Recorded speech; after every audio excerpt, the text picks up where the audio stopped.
परमेश्वर आप सभी को आशीष दे। आज हम लोग जिस पोर्शन को डिस्कस करने वाले हैं वो है प्रेरितों की पत्री 9 अध्याय उसका 1 से लेकर प्रोबेबली 18 वचन तक। और आज हम लोग डिस्कस करेंगे बाइबल के एक ग्रेट हीरो के बारे में जिसकी अब तक 9 चैप्टर से पहले सिर्फ एक बार उसके नाम को हमने सुना, साउल करके, जो स्तेफनुस के वध में सहमत था। और जब लोग स्तेफनुस पे पत्थरवाह कर रहे थे तो उनके कपड़ों की रखवाली कर रहा था वो साउल।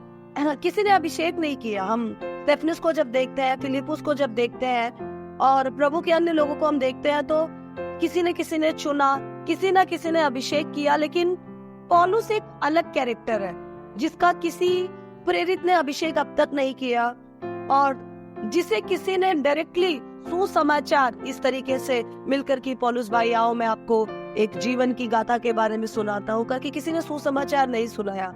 लेकिन पॉल का कन्वर्जन, पॉल का रूपांतरण, पॉल का प्रभु को ग्रहण करना एक बहुत यूनिक चेंज है, एक बहुत अलग रूपांतरण है।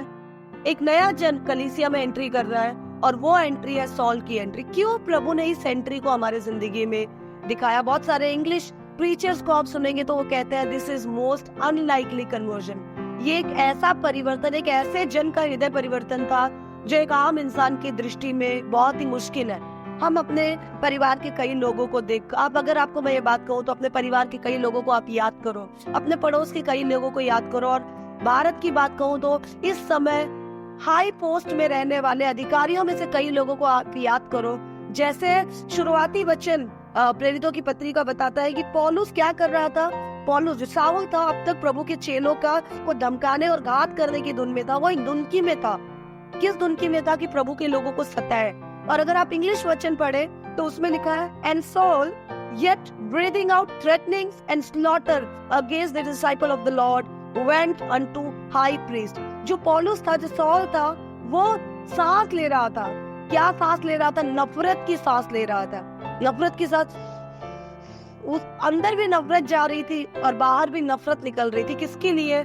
परमेश्वर के लोगों के लिए। क्या पौलुस ने यीशु मसीह को जाना, सुना है कि कोई यीशु है जिसके बारे में ये चेले प्रचार करते हैं कि ये मुर्दों में से जी उठा और ये लोग मेरे धर्म के विरोधी हैं, इसलिए मैं अपने धर्म की रक्षा करूंगा। इसलिए मैं जहाँ पे थी मैं उस पॉइंट पे फिर आती हूँ। आज भी आप हमारे देश में भी देखेंगे तो बहुत सारे धर्म के रक्षक खुद को कहलाते हैं जो ये कहते हैं हम बचाएंगे सर्वशक्तिमान को, हम बचाएंगे अपने ईश को, हम बचाएंगे अपने ईश्वर को। इस धुनकी में कई बार वो नफरत की सांस ले रहे हैं, वो नफरत को अंदर ले रहे हैं और वो नफरत को ही उगल रहे हैं। और आप देखेंगे कि वो कलीसियाओं को और वो मसीहियों को नाश करने की धुनकी में है। आए दिन इस प्रकार की मीटिंग्स जगह जगह आपको दिखाई देगी। इस प्रकार के बड़े बड़े मंच आए दिन आपको दिखाई दे रहे होंगे और उस मंच में जो बात की चर्चा की जाती है, इधर ध्यान दीजिए, वो बात ये है कि कैसे मसीह को मानने वालों को देश से खदेड़ा जाए। आप देखिए कुछ बहनें ऐसी हैं जो राज्य में जाके जहाँ प्रेयर मीटिंग्स होती है वहाँ लाठियां चला रही है,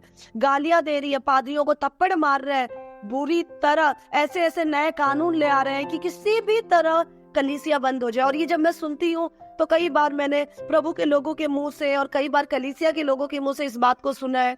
टाइम बहुत खराब हो गया है और बहुत देशों की सरकार मसीहियों के विरोध में है और हालात खराब है। और मैं जब प्रेरितों की पत्री के इस पोर्शन को पढ़ रही थी, पौलुस की जिंदगी को पढ़ रही थी, पतरस यूहन्ना को जब मैं देख रही थी, एनालाइज कर रही थी, तो मुझे एक बात समझ आई, हालात हमेशा से ऐसे थे।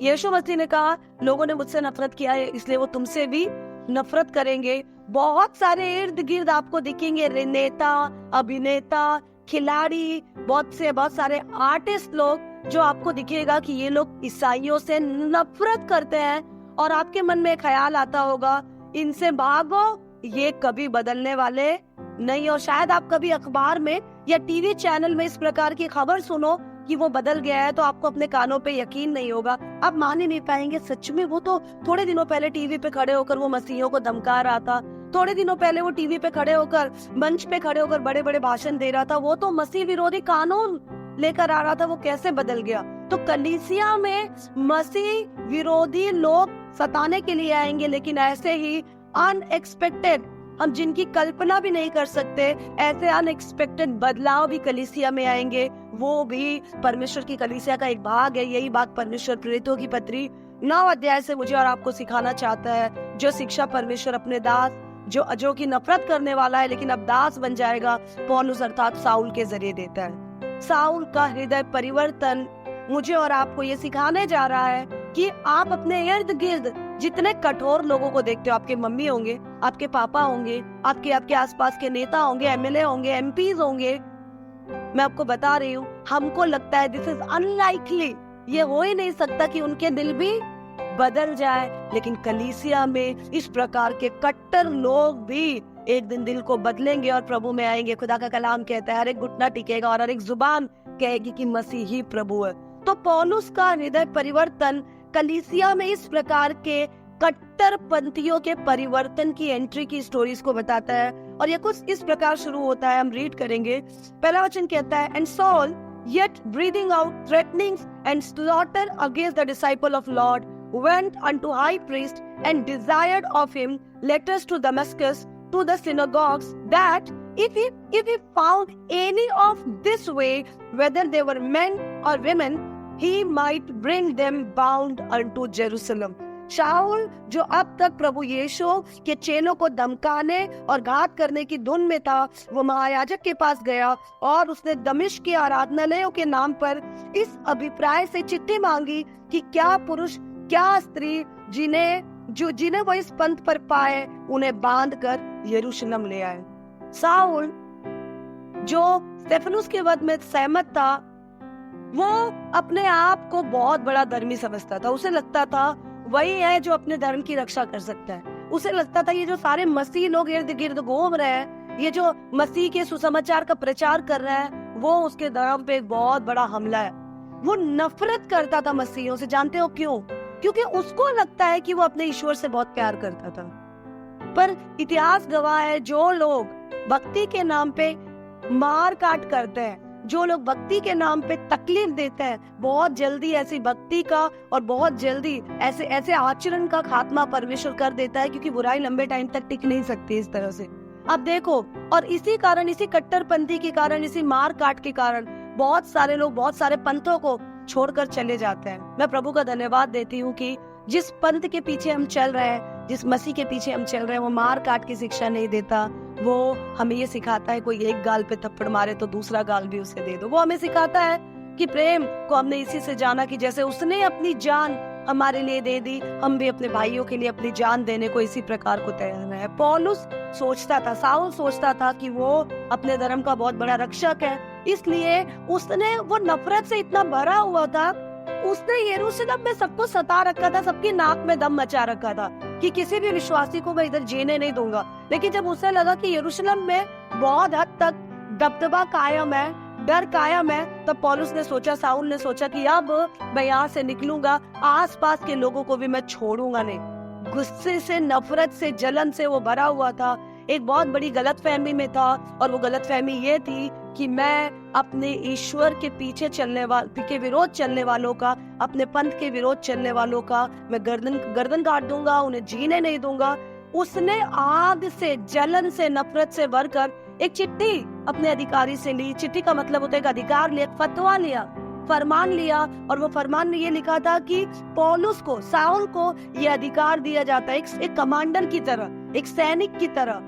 ये एम्बेसडर नहीं था। एम्बेसडर क्या करते हैं? जो दूत होते हैं वो संदेश देते हैं। ये सैनिक था, एक सोल्जर की तरह। इसने एक फरमान लिया कि आसपास के देशों में भी, आसपास के प्रोविंसेस में भी, आसपास के राज्यों में भी इस पंथ को, यीशु मसीह, एक बाइबल बता दी, यीशु ने कहा मार्ग सत्य जीवन मैं हूँ। पहले के लोग यीशु नहीं करते थे, वो लोग इस पंथ मतलब एक ही रास्ता, this way, the people who are following this way. जो लोग भी इस रास्ते पर, यीशु के रास्ते पर चल रहे हैं, उनको चाहे औरत हो, चाहे मर्द हो, चाहे बच्चे हो, चाहे कोई भी हो, उनमें से किसी को छोड़ना नहीं है, सबको खत्म कर देना। इस नफरत से पौलुस ने अधिकार की चिट्ठी ली और उसने डिसाइड किया कि किसी भी तरह जितने भी लोग इस पंथ के पीछे चलने वाले हैं, जितने भी लोग मसीह के पीछे चलने वाले हैं, उनको मुझे किसी भी प्रकार नाश करना है। उसके बाद प्रभु का वचन बताता है, and as he journeyed he came near Damascus, and suddenly there shined round about him light from heaven, and he fell to the earth and heard a voice saying unto him, Saul, Saul, why persecutest thou me? And he said, Who art thou, Lord? And Lord said, I am Jesus whom thou persecutest, it is hard for thee to kick against the prick. प्रभु का वचन बताता है, परंतु चलते चलते जब वो दमिश्क के निकट पहुंचा तो एकाएक उसके चारों ओर आकाश से ज्योति चमकी और वो तुरंत भूमि पर गिर पड़ा और शब्द सुना, हे साउल, तू मुझे क्यों सताता है? उसने पूछा, हे प्रभु तू कौन है? उसने कहा, मैं यीशु हूँ जिसे तू सताता है। वो जब रास्ते में पहुंचा, जब उसने सोचा होगा, उसके मन में उन्माद होगा कि अब मैं जाऊंगा और सबको बर्बाद कर दूंगा, अब मैं जाऊंगा दमिश्क में इन ईसाइयों का नामो निशान मिटा दूंगा, अब मैं जाऊंगा और इस पंथ को बढ़ने नहीं दूंगा। प्रभु का वचन बताता है, कोई ऐसा हथियार बना ही नहीं जो उसके लोगों के विरोध में प्रबल हो सके। चल तो सकेगा, कोशिश तो करेगा, बट प्रबल नहीं हो पाएगा। साउल ने सोचा भी नहीं होगा कि ये उसकी लाइफ का इतना बड़ा ड्रास्टिक टर्निंग पॉइंट होगा। जब वो रास्ते में पहुंचा तो अचानक एकाएक बिजली सी चमकी आकाश से और उसने ये आवाज सुनी कि कुछ अचानक से उसे एक आवाज से सुनाई दी और उसने बोला, कौन है? तो आवाज आई, मैं वो यीशु हूँ जिसे तू सताता है। और यीशु मसीह ने कहा, वचन बताता है, and he fell to the earth and heard a voice saying unto him, Saul, Saul, why persecutest thou me? And he said, Who art thou, Lord? And the Lord said, I am Jesus whom thou persecutest. It is hard for thee to kick against the prick.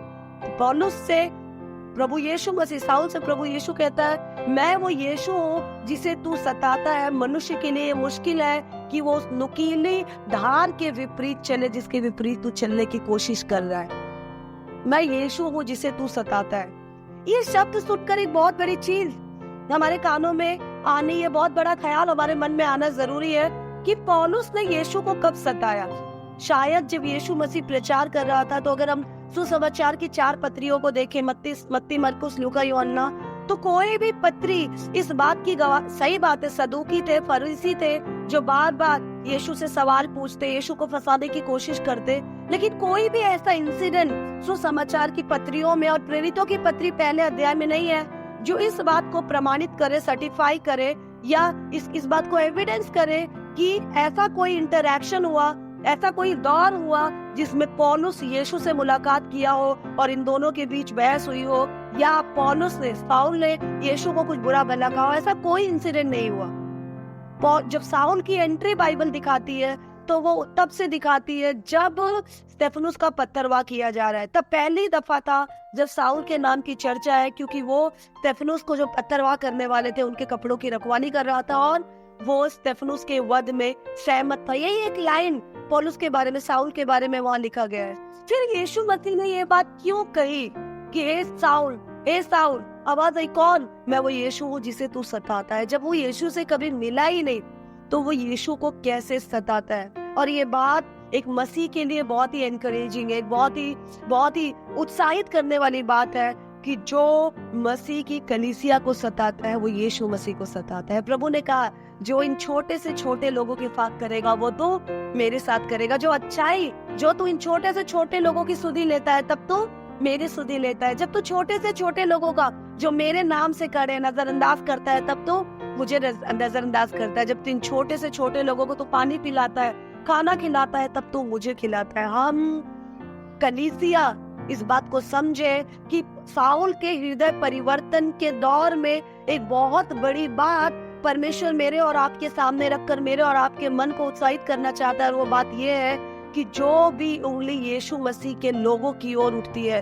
वो उंगली तुरंत यीशु की ओर उठती है। और वो दर्द आप और मैं दिखने में हम सहते होंगे, बट वो सारा दर्द एक्चुअली हमारा प्रभु सह रहा होता है। इसीलिए प्रभु ने कहा कि कलीसिया एक परिवार है। कोई आंख है, कोई हाथ है, कोई पैर है, एक शरीर में। पौलुस कहता है अगर एक अंग में दर्द है तो दूसरे अंग दुखी होंगे, लेकिन अगर एक अंग आनंदित है तो पूरा शरीर आनंद मनाता है। पौलुस यीशु मसीह यहाँ कहता है, हे साउल तू मुझे क्यों सताता है? मैं तुझे कब सताता हूँ प्रभु? तू मुझे जब मेरी कलीसिया को सताता है, तू जब मेरे लोगों को सताता है, तू जब मेरे लोगों को तकलीफ देता है, तब तू मुझे तकलीफ देता है। और एक बहुत इंपॉर्टेंट बात 5वें वचन में यीशु मसीह पौलुस से कहता है, साउल से कहता है कि क्या ये मनुष्य के लिए, एक बार मैं फिर पढ़ूंगी जो हिंदी बाइबल में शायद ट्रांसलेशन में नहीं है, आप जरूर सुने। It is hard for thee to kick against the pricks. किसी भी मनुष्य के लिए, तेरे लिए ये बहुत मुश्किल है मेरे बेटे कि कि तू उस नुकीली धार के विपरीत में मुक्का मार सके। ये नुकीली धार, प्रिक्स का मतलब होता है, जब आप देखे कोलू, गांव में कोलू के जरिए हम बहुत सारे अनाज को भूसी से अलग करते हैं, राइट। कोलू के जरिए कई जगह कोलू का इस्तेमाल करके, बैल का इस्तेमाल करके तेल पेरा जाता है, तेल निकाला जाता है। जब कोलू या घोड़ा, जो हाथ गाड़ी पे जो घोड़ा गाड़ी चलती है, जब घोड़ा या कोलू चलता नहीं है ना, जब बैल, तो क्या करते हैं पता, भाले की ना एक नुकीली चीज गांव में लोग बना कर रखते हैं, वो नुकीली चीज चुबाते हैं, बैल को मारते हैं। जैसे ही वो पॉइंट बैल के पीठ पे या पेट पे लगता है, वो क्या करता है, बैल फटाफट फिर से चलना शुरू कर देता है। घोड़े को जैसे ही चाबुक हम अन्यथा देखते हैं, वरना वो नुकीली, प्रिक कहते हैं उसे, वो नुकीली चीज भाले की नाई पतली सी होती है, जैसे ही चुबाओ, वो चुभते ही ये लोग फटाफट भागना शुरू करते हैं। यीशु मसीह कहता है उस नुकीलेपन, उस धार के विपरीत में चलना किसी के लिए भी संभव नहीं है। परमेश्वर का वचन एक दो धारी तलवार है, एक ऐसी नुकीली बात है जिसके अंदर घुस जाती है, वो मांस को, गूदे को, आत्मा को पूरी अलग कर देती है। तेरे लिए, तूने स्टेफनुस के वध को देखा, तेरे लिए संभव नहीं है कि तू और मेरे विपरीत में चलने पाए, क्योंकि तू उस नुकीली धार, उस शार्पनेस के विरोध में चलने की कोशिश कर रहा है कि तू और चलेगा तो ये तुझे चीरते हुए तुझे पूरी तरह नाश कर देगी। कौन ऐसा जन है, कोई ऐसा बैल है जिसको वो चुबाओ तो वो और पेट को पीछे करे, और नहीं, वो उससे विपरीत ही भागेगा, वो उसके सामने भागने की कोशिश नहीं करेगा। नोबडी वुड डू दैट, क्योंकि पता है कि ये हमें बेच सकता है, ये हमें लहूलुहान कर सकता है। यीशु मसीह पौलुस से, साउल से यहाँ कहता है कि किसी भी इंसान के लिए संभव नहीं है कि वो उस सिचुएशन में, उस धार के विपरीत चले। तूने मेरे बेटे स्टेफनुस को ऐसे ही सूली पे चढ़ा, ऐसे ही पत्थरवाह करके मरवाने के बाद में तू ऐसे ही सहमत था, तू चिट्ठी लेकर मेरे लोगों को नाश करने जा रहा है। तो क्या किसी भी मनुष्य के अंदर ये हिम्मत नहीं है कि वो धार के विपरीत में, उस काम के विपरीत में, उस तलवार के विपरीत में, जो मेरा वचन है उसके विपरीत में चलने की कोशिश कर सके? इसलिए तू ऐसी कोशिश मत करना। उसके बाद यीशु मसीह कहता है, एंड उसके बाद वचन बताता है, 6वां वचन, and he trembling and astonished said, Lord why wilt thou have to do? And the Lord said to him, arise and go into city, and it shall be told thee what thou must do. And the men which journeyed with him stood speechless, hearing a voice but seeing no man. उसके बाद वचन कहता है कि पौलुस थरथराता हुआ, trembling and astonished, आश्चर्यचकित था और थरथरा रहा था। वो पौलुस जो नफरत की सांस ले रहा था, वो आश्चर्यचकित था। वो पौलुस जो मसीहा को मारने के लिए दांत पीसते हुए इतना बावला हो गया था, इतना पागल हो गया था, इतनी दुनकी में हो गया था कि मसीहा को नाश करने के लिए जो चिट्ठी लेकर जगह जगह औरतों को, आदमियों को बंदी बनाकर घसीट के, प्यार से पुचकार के लाने के लिए नहीं, घसीट कर उन्हें टॉर्चर करने के लिए, जो बंदी बनाकर लाने के लिए चिट्ठी लेकर भाग रहा था, वो पौलुस जो डरा रहा था, वो पौलुस जो बर्बाद कर रहा था, वो पौलुस जो सब में जिसने दहशत मचा रखी थी, वचन बताता है 6वें अध्याय में, that Saul was trembling, वो पौलुस इस समय डर रहा था। प्रभु के भय के आगे कोई इंसान का भय टिक नहीं पाता। डर के, आश्चर्य के सॉल पूछता है, तू मुझे बता, मुझे क्या करना है? तब प्रभु उससे कहता है, arise and go into city, खड़े हो और शहर में जा, तुझे ये बता दिया जाएगा कि तुझे क्या करना है। And the main which journeyed with him, जो पुरुष, जो और सेना के लोग पौलुस के साथ थे, साउल के साथ थे, वो लोग अचंभे में थे, क्योंकि उन्हें आवाज तो सुनाई दे रही थी पर कोई दिखाई नहीं दे रहा था। उसके बाद 8वां वचन कहता है, Saul arose from the earth, and when his eyes were opened, he saw no man, but they led him by the hand and brought him into Damascus. उसके बाद पौलुस उठा, उठने के बाद उसने अपनी आंखों को खोला, लेकिन उसको कुछ दिखाई नहीं दिया। वो टटोल कर चल रहा था, तो जो लोग साउल के साथ थे, उन्होंने उसके हाथों को पकड़ा, और पकड़ने के बाद वो उसे दमिश्क की ओर ले आए। और 9वां वचन कहता है, 3 दिन वो अंधेपन में रहा, उसे कुछ दिखाई नहीं दिया, और उस 3 दिन तक ना कुछ खाया ना कुछ पिया। मैं आपको बता रही थी कि पौलुस का जो ये ट्रांसफॉर्मेशन है, जो कन्वर्जन है, वो एक बहुत बड़े बात को इंडिकेट करता है कि मसीह ने केवल बेचारे लोग, टूटे हुए लोग नहीं आते। मसीह का दरवाजा उन कट्टर लोगों के लिए भी खुला है जो आम इंसान की नजरों में असंभव है कि अपने दिल को बदले और प्रभु की ओर आए। हम जब ये वचन को सुनते हैं तो एक ख्याल, एक मनोबल हमारा बढ़ना जरूरी है। अपने परिवार, अपने पड़ोसी, अपने देश में ऐसे बहुत सारे लोगों को जिनको हम सोचते हैं कि ये तो कभी प्रभु को नहीं जानेगा, हमको नहीं पता, सही मूड में, सही प्लान में, अपने धुनकी में वो चले जा रहे हैं, कब यीशु मसीह उन्हें पकड़े और जब प्रभु की आवाज वो सुन लेंगे तब वो कहीं टिक नहीं पाएंगे। जब प्रभु की आवाज वो सुन लेंगे तो वो अपनी मर्जी अपने जिंदगी में चला नहीं पाएंगे। इसलिए एक ये संदेश, ये 9 अध्याय तक, 9 वचन तक हमें देता है। प्रेरितों की पत्री 9 अध्याय 1 से 9 एक ये संदेश देता है कि कट्टर से कट्टर जन भी मसीह में शामिल होंगे। ये एक कट्टरपंथी की पहली एंट्री है चर्च के अंदर, पहले की कलीसिया में। एक दूसरी बात जो मुझे लगता है बहुत इंपॉर्टेंट है, जो ये पोर्शन हमें बताता है, हृदय परिवर्तन के स्टेजेस, स्तर। अगर एक बंदा कन्वर्ट होता है तो उसके स्टेजेस क्या है? सबसे पहला स्टेज जो 1 और 2 वचन में हमने सुना, वो मसीह के पीछे नहीं चल रहा होगा। वो अन्य देवी देवताओं, वो अन्य शक्तियों, वो अन्य पंथों, वो अन्य पीढ़ियों, वो अन्य तरह के रीतियों को मान रहा होगा और उसके मन में फीलिंग होगी जो मैं कर रहा हूँ वो सही है।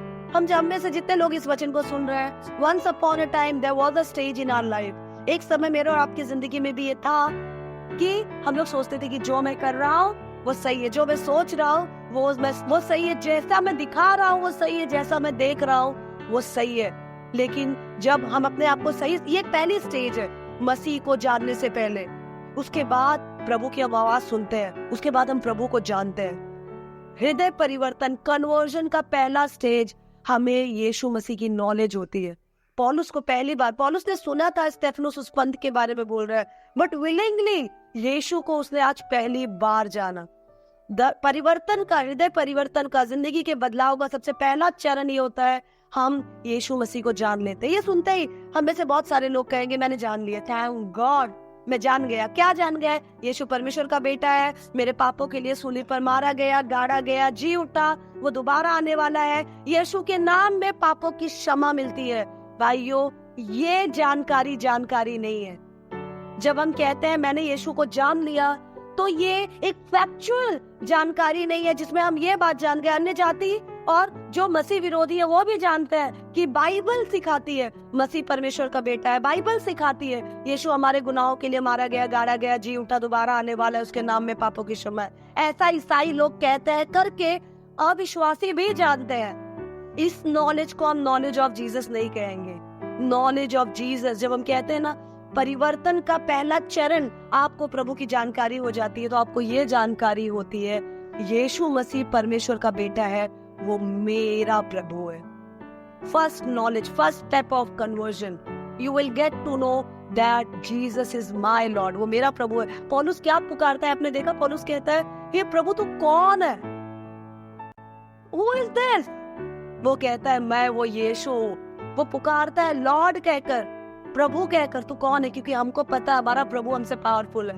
पहला चरण पौलुस यहाँ पर यीशु मसीह के प्रेजेंस को, यीशु मसीह के डीटी को, मतलब उसके प्रभुत्व को, यीशु मसीह के होने को एक्नॉलेज कर दे। पहला चरण। दूसरा जो एक हृदय परिवर्तन का एक बहुत बड़ा चरण है, बहुत बड़ा इंपॉर्टेंट पार्ट है, वो ये है 6वां वचन 9वें अध्याय का। तो ये बताता है, and he trembling and astonished said, Lord what will thou have to do? And the Lord said to him, arise and go into city, and it shall be told thee what thou must do. मुझे बता कि मुझे क्या करना है।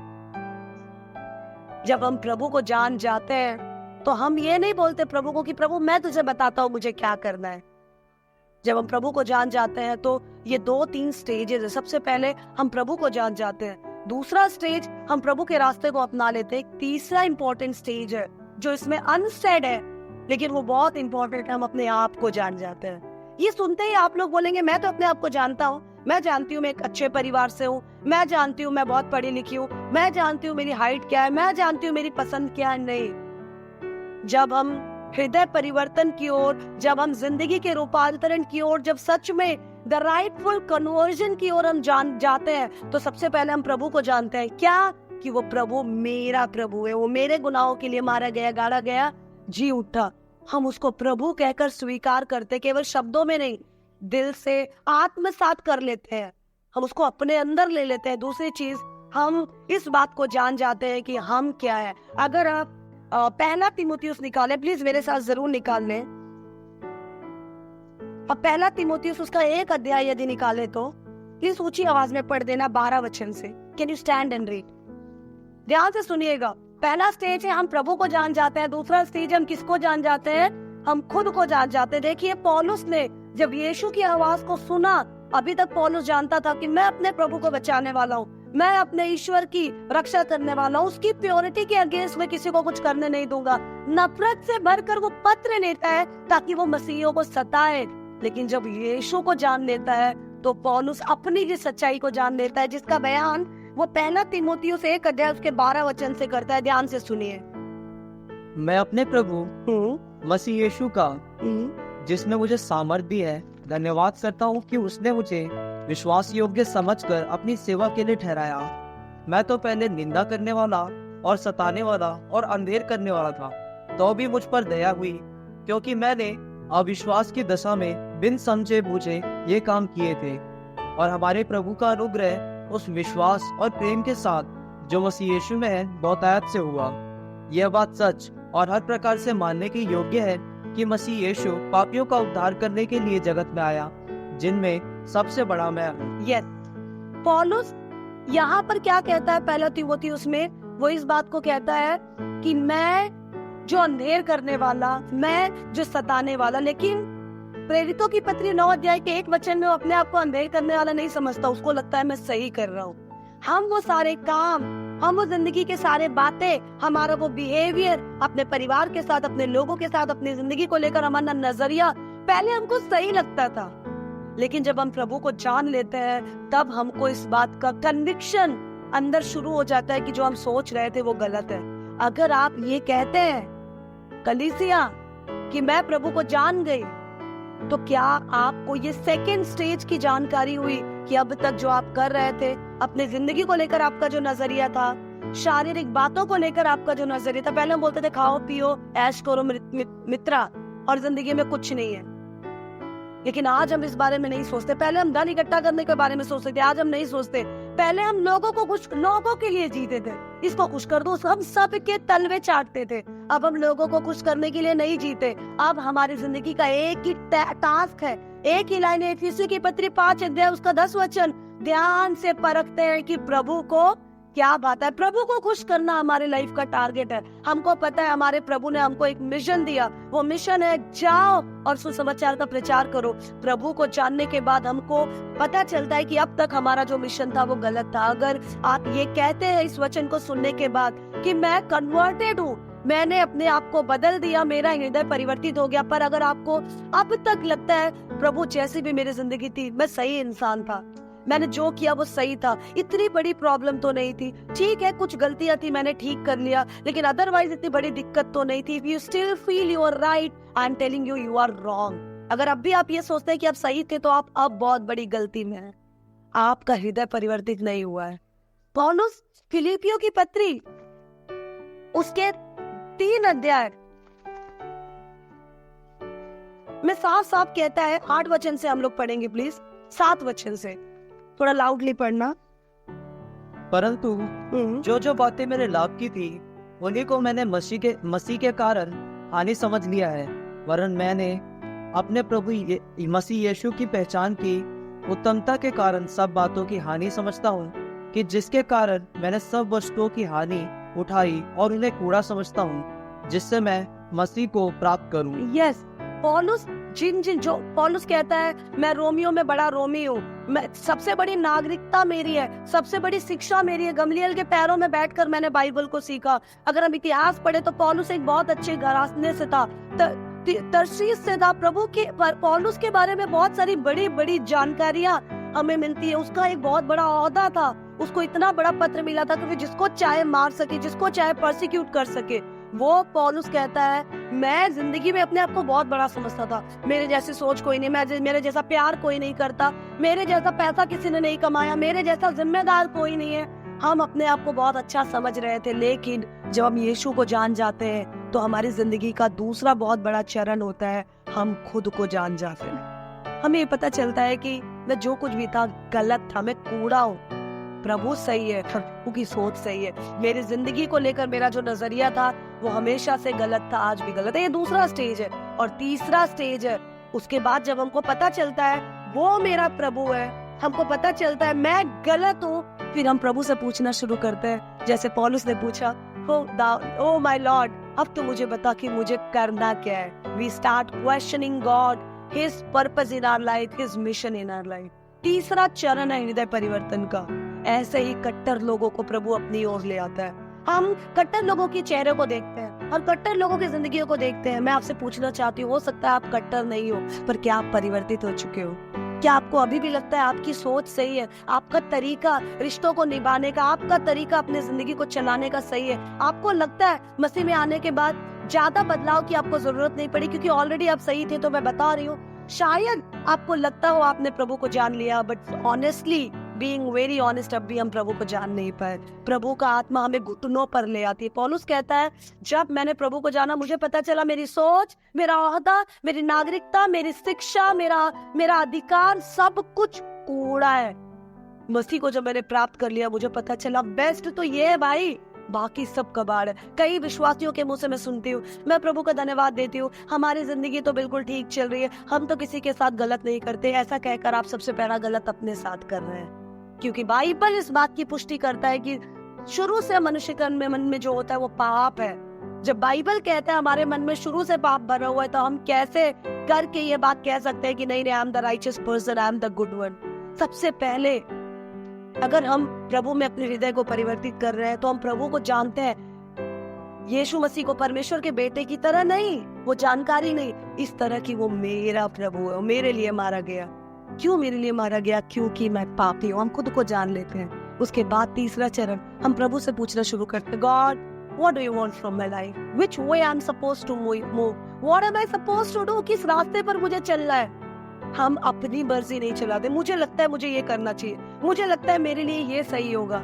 हमें जो लगता है वो शुरू से गलत था, ना होता तो शायद हमें प्रभु की जरूरत नहीं पड़ती। फिर वचन बताता है कि वो यूं ही पड़ा रहा। प्रभु ने उससे कहा, मैं तुझे बताऊंगा। और ये एक और बात को सिखाता है। प्रभु का वचन साउल से क्या कहता है? मैं तुझे बताऊंगा तुझे क्या करना है। अभी तो उठ खड़ा हो, दमिश्क की ओर जा, दमिश्क की ओर तू जा।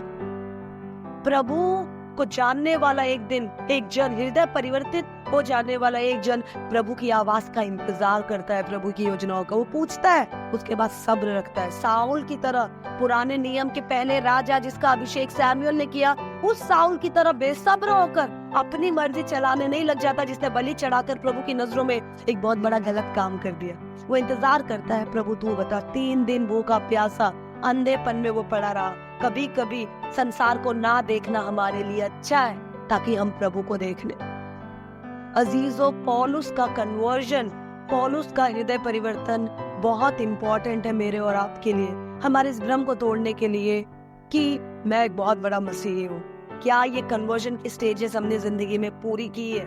पौलुस का कन्वर्जन मेरे और आपके लिए बहुत जरूरी है, इस बात को जानने के लिए कि हम लोग कुछ भी नहीं। पौलुस का कन्वर्जन इस बात को समझने के लिए बहुत जरूरी है, प्रभु की मर्जी में ही हमारी भलाई छिपी हुई है। पौलुस का कन्वर्जन हमें इस बात को उत्साहित करने के लिए बहुत जरूरी है। इर्द गिर्द चाहे लोग कितने ही फरमान क्यों ना ले आए, एंटी कन्वर्जन लॉ क्यों ना ले आए, हमें मारने के लिए, काटने के लिए कितने बड़े बड़े हथियार क्यों ना तैयार करें, लेकिन कोई ऐसा हथियार अब तक बना नहीं जो उसकी कलीसिया के विरोध में प्रबल हो, क्योंकि कलीसिया यीशु मसीह का शरीर है और यीशु मसीह सर्वशक्तिमान परमेश्वर का इकलौता बेटा, खुद परमेश्वर है। उसके ऊपर कौन हाथ लगा पाएगा भला, जिसके हाथ में खुद सारी दुनिया का, पृथ्वी और धरती और आकाश का पूरा अधिकार है। तो ये हमें मोटिवेट करता है कि सिचुएशंस पहले भी ऐसी थी, आज भी ऐसी है, लेकिन हमारा परमेश्वर पहले भी विश्वास योग्य और सामर्थी था, आज भी है।